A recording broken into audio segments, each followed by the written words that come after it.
From Washington, we have Gina Winstanley, the former U.S. diplomat. Ambassador Gina Winstanley, welcome. I would like to ask you first about the size of the deployment, military deployment in the region. And, there are many aircraft carriers and these special forces and the Marines and so on. Do you think that they are deployed to just force Iran to make a deal, or maybe there is real decision to make a ground offensive, even if it is limited? Well, thank you so much for having me. I believe that we can expect one or the other. The point of having so many forces, about 10,000 more than are normally in the region, is to give that opportunity in case the president wants to order some sort of ground operation. He's been talking about it for several weeks, certainly not ruling it out, but not saying definitively that he would do it. And of course, he doesn't want to say so because that would allow the Iranians to prepare for a specific operation. So we know that the options are there. We've had different targets discussed, including Harg Island, including a small commando unit trying to identify where the uranium is. And of course, to do that, the intelligence would play a very key role so that they don't have to go where it's not. The intelligence is needed so that they can do a very precise, directed action. So we know those two things are out on the ground. There are other discussions, other islands. Sending a signal to Iran that it has lost some territory is certainly under discussion as well. The president says a couple more weeks. We see the strikes are becoming more lethal with regard to infrastructure. An enormous amount of damage can be done, to the point that even if Iran doesn't concede to the United States and Israel to reclaim its country, to rebuild, is going to be an enormous task, particularly for a regime that is not popular.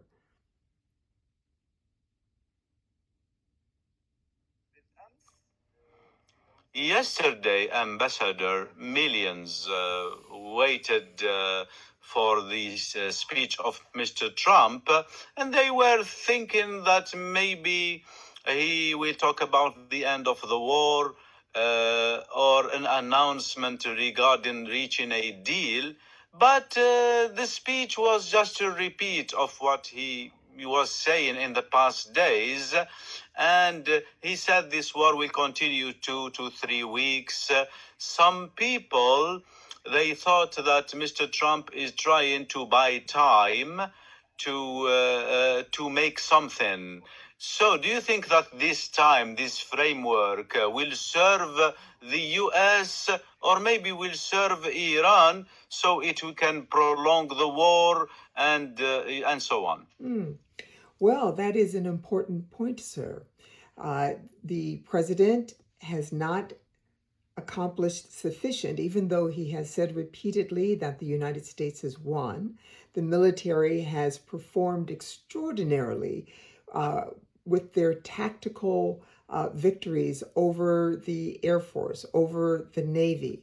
But the reality is that Iran is still able to respond and to do harm not only to Israel, but to U.S. bases in our Gulf allies countries and to domestic civilian infrastructure in the Gulf. So Iran has not been quelled. There's no one who's going to tell you otherwise, which is why the president said he needs a few more weeks. But this is a balancing act, because to do too much damage certainly would perhaps make the Iranian people rally around the government. If it goes from attacking this regime, this leadership that we know has treated its people very badly, to attacking all Iranians because the United States is going after infrastructure. Already we see the Pasteur Institute has been hit. It made vaccines. The bridge that was hit today, we don't know. The United States says it was going to be used for military transport, but it also was used for civilian transportation. And if this goes to hitting civilians in a very harsh way, this is also not only going to perhaps turn Iranians against this effort, but it will also have an impact on the American people and the world if the United States is seen to be ignoring international law, ignoring the law of armed conflict and humanitarian law. And Americans won't be comfortable with that in a war that already has very low support.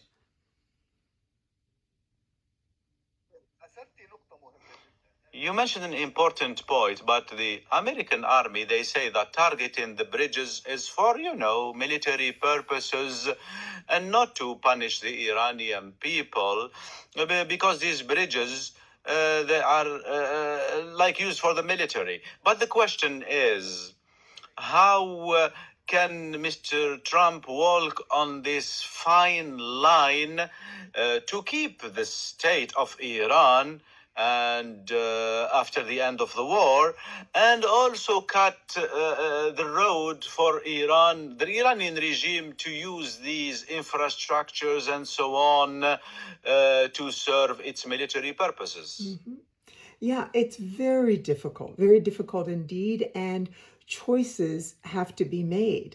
The U.S. Army had a full unit that would examine, review, and weigh if the cost to civilians is too high for the military target to be hit. Our understanding is that Secretary Hegseth eliminated that unit.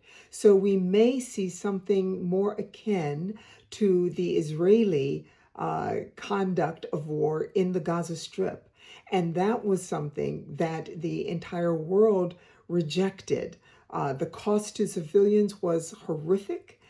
To the infrastructure, we've all seen what that leads to. We're watching Lebanon to see if that is the way it is going to go. It appears it may. And if this also happens in Iran, unfortunately, it will put support for the United States position and Israel's in danger, both domestically and internationally.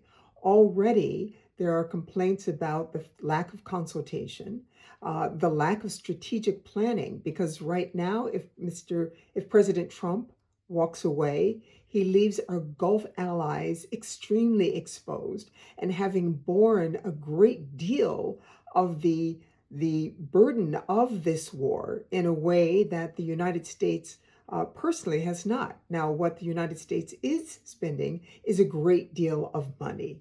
And we heard the president say that the United States federal government has to focus on military, whereas things like daycare, healthcare has to be done in a different way by the states.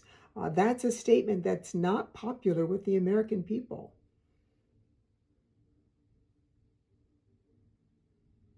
Last question, Ambassador. Why everybody is running away from the responsibility of securing the Strait of Hormuz, and everybody is putting this on the other? Nobody really wants to secure the strait. That is correct.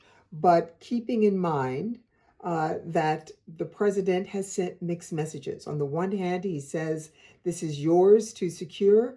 On the other hand, he says the United States is going to do something about it. But the reality is, everybody is reluctant because it is so difficult, so dangerous to secure. It's not easy. The Iranians still have small boats that come out in small coves and caves, the ability to mine the straits, and of course, that keeps the insurance high. A diplomatic solution, a diplomatic resolution to this war may be the most effective way to get the strait open again. Thank you very much for being with us, Ambassador Gina Winstanley, the former U.S. diplomat. Thank you, madam. Thank you.